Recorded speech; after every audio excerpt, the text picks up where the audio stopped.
మీరు అడిగిన ప్రశ్న కేటీఆర్ అడిగినట్టుగానే ఉంది. ఏ కేసులైనా కూడా పోలీస్కి ఒక ప్రొసీజర్ ఉంది. ఇమ్మీడియట్గా కంప్లైంట్ వచ్చిన ఎంబడే ఎఫ్ఐఆర్ చేయాలి. ఎఫ్ఐఆర్ చేసిన తర్వాత 24 గంటలల్లా ఆ అమ్మాయి స్టేట్మెంట్ రికార్డ్ చేయాలి. గార్డియన్ ఎవరైతే ఉన్నారో Guardian has to take care of that girl. అక్కడ అంతకంటే ముందే ఒక కేసు ఉంది. అమ్మాయి తల్లిదండ్రులు పోలీస్ స్టేషన్లో వచ్చి ఫిర్యాదు చెయ్యకంటే ముందే ఆరోపణలు ఎదుర్కొంటున్న వాళ్ళు కరీంనగర్లో ఒక కేసు పెట్టారు. ఆ ఎఫ్ఐఆర్లో ఏందనంటే అమ్మాయి మైనర్ కాదు మేజర్ అని ఒక వివాదాన్ని తెరలేపినారు. ఆ వివాదాన్ని తెరలేపినప్పుడు ఆ అమ్మాయి మైనరా మేజరా అనేది ప్రభుత్వం పరిశీలించుకోవాల్సిన అవసరం ఉంది. ఆ సమయంలో ప్రధానమంత్రి పర్యటన ఉన్నప్పుడు మీరు అన్నట్టే ఆ ఇంటి మీదకి 1000 మంది పోలీసులను పంపితే ప్రధానమంత్రి పర్యటనతో మా పార్టీ ఆకాశం అంతా ఎత్తెగిరింది, తెలంగాణలో మొత్తం గెలిచిపోతుంది, దీని మీద కక్ష సాధింపు చర్యల కింద పోలీసులను పంపించిందని ఆయన రెడీగా కూర్చున్నాడు. సో ఇవన్నిటి నేపథ్యంలో ఇది చాలా సున్నితమైన సమస్యను సున్నితంగా పరిష్కరించినాం. ఎక్కడైనా సెక్షన్స్లలో ఏమైనా లోపం ఉందా, లేకపోతే అరెస్టులో లోపం ఉందా, రిమాండ్లో లోపం ఉందా, కోర్టులో మా వాదనలో ఏమైనా లోపం ఉందా, ఎక్కడ లోపం ఉంది చెప్పండి. ఒక్కటే కేటీఆర్కు బండి సంజయ్కి ఏదో పంచాయతీ ఉంది. ఆ పంచాయతీని పిల్లల మీద పెట్టి కేటీఆర్ తీర్చుకోవాలనుకుంటే ఆర్ఎస్ ప్రవీణ్ ఉద్యోగం పోయింది కాబట్టి ఉద్యోగం లేక గాలికి తిరుగుతా నేనే విచారణ అధికారిని అని ఆయన ఇంకా భ్రమలలో ఉన్నట్టున్నాడు. ఆయన తీసేసిన తహసీల్దార్, ఆయనకి ఇది అర్థమైతే లేదు.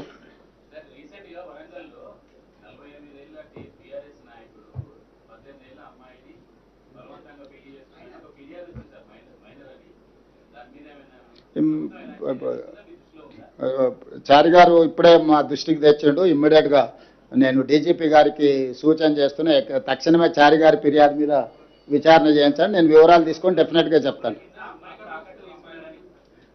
అంటే నిజంగా డీటెయిల్స్ నా నోటీస్లోకి రాలేదు. నేను ఇమ్మీడియట్గా కనుక్కొని చర్యలు తీసుకుంటా. నాకు తెలియదు, ఉందేమో అని అంటున్నా. వాళ్ళిద్దరు, ఆయన బండి సంజయ్ అన్నాడు కదా ఏదో నిన్న, అంతకుముందు కేటీఆర్ అన్నాడు కదా, వాళ్ళిద్దరే రోడ్ల మీద తిట్టుకుంటారు. అదే చెప్పిన, నాకేం తెలియదు. వెంకటరాజే తెలియకల్లోడు కనుక్కోవడంలా.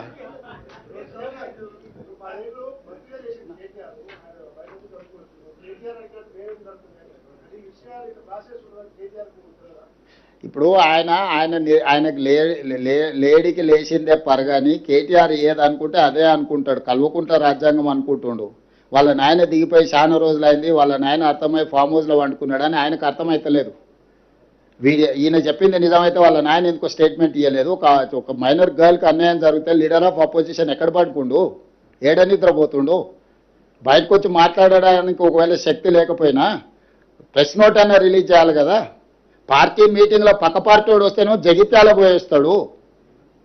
కానీ ఇంత మేజర్ ఇన్సిడెంట్ రాష్ట్రంలో జరిగితే ప్రధాన ప్రతిపక్ష నాయకుడు ఎక్కడికి పోయిండు? స్పందించాడా? ఆయనకు బాధ్యత లేదా?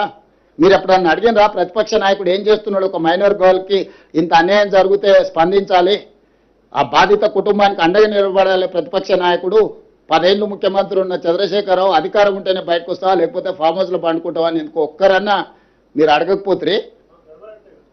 ఆయన కాదు, ఆయన తరఫున ఒకళ్ళతో పుచ్చుకున్న బంట్రోతులు ఉంది కదా, బంట్రోతులనే అడగండి.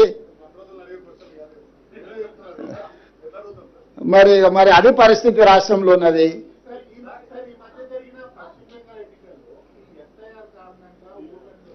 ఇక దాని మీద నిదానంగా మాట్లాడుకుందాం. ఇంకా థ్యాంక్ యూ. సుప్రీంకోర్టు ఒక్క నిమిషం. తెలంగాణ రాష్ట్ర ప్రభుత్వము ఈ దేశానికే దిక్సూచిగా మారింది.